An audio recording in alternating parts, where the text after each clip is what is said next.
E aí comecei a guardar o dinheiro ali. Outro ponto que a gente iria falar é que a gente trocou ideia no evento da Binance, você falou que é engenheiro elétrico pela USP. E a nossa avó, quando a gente era criança, sempre falava, não, que você tem que passar na USP, que tem que ser USP, USP, USP. E eu queria que você contasse como que é pra passar no vestibular e como que foi o período da graduação em si. Tá bom.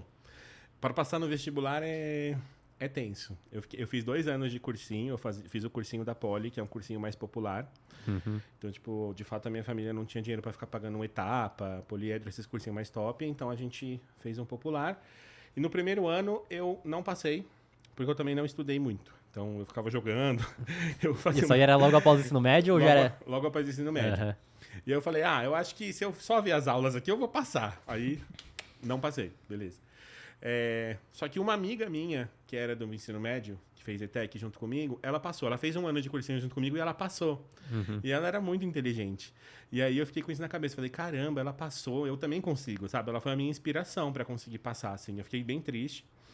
E aí eu estudei, no ano seguinte eu passei. Aham. E como que foi? Quanto tempo você teve que estudar por dia? Como é que foi pra passar nessa prova?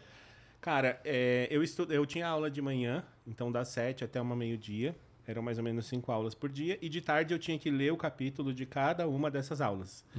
Né? Então, eu tinha uma aula de matemática que ia ensinar, sei lá, equação do primeiro grau. De tarde eu ia estudar o capítulo de equação do primeiro grau e fazer os exercícios para cada aula. Então, basicamente, eu tentava fazer 1 hora por aula. Então, eu estudava 5 horas à tarde. Não era... Tem gente que estuda muito mais, né? Para ficar passando em medicina, para passar em engenharia e tal. Eu estudava bastante, mas assim... eu me limitava a essas 5 horas. Aham. Então, Você acha que você tinha uma certa facilidade em realmente resolver a prova pra passar? Engenharia não é nada fácil passar assim, mesmo se dedicando durante um ano, tem gente que fica 3, 4, 5 e não passa, então você vê que sim. você tem uma certa facilidade. Eu acho que sim, no sentido de... A minha técnica, na verdade, era a seguinte. Eu prestava bastante atenção na aula, porque os professores eram bons. E, de fato, eu comecei a aprender. Então, eu não... Tudo que eu não aprendi de matemática no ensino médio, de física, tudo, né? Física, química, geografia, todas as matérias junto. Eu fui aprendendo no cursinho. Então, os professores eram muito bons. Você entendia a matéria. Então, eu focava em prestar bastante atenção, porque depois era só ler, era mais fácil. E fazer os exercícios. Então, a minha ideia era essa, sabe? E a parte da graduação em si, como é que foi desde o começo até o final? Como que é o ambiente dentro da USP? Nossa, é muito complicado. Eu vou falar que foi a coisa mais difícil que eu fiz na vida, foi isso. E, tipo, os primeiros anos você se sente um peixe fora d'água, assim.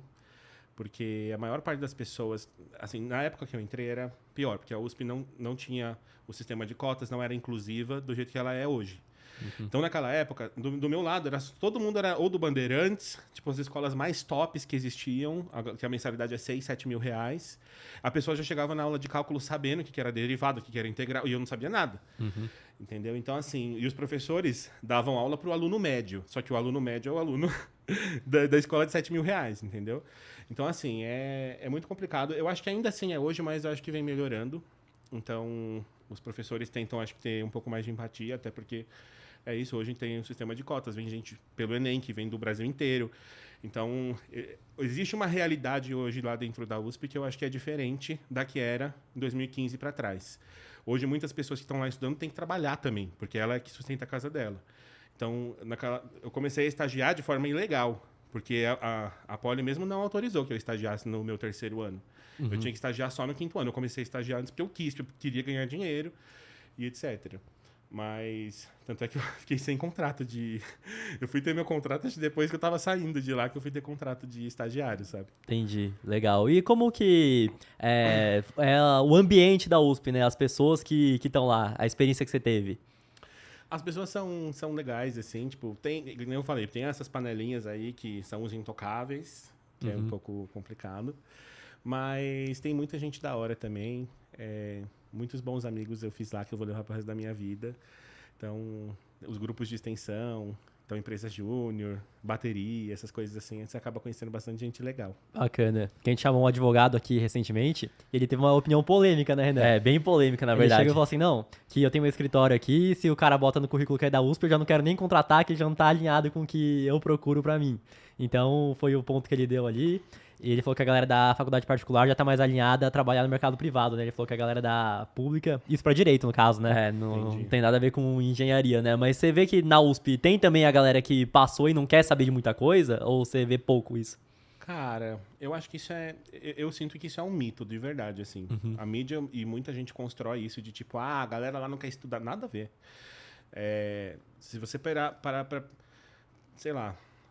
talvez um indicativo, um comparador seria a média do salário das pessoas que saem de lá. Se você fosse medir, você ia ver que as pessoas saem lá ganhando mais, porque de fato elas estão mais qualificadas, etc, sabe?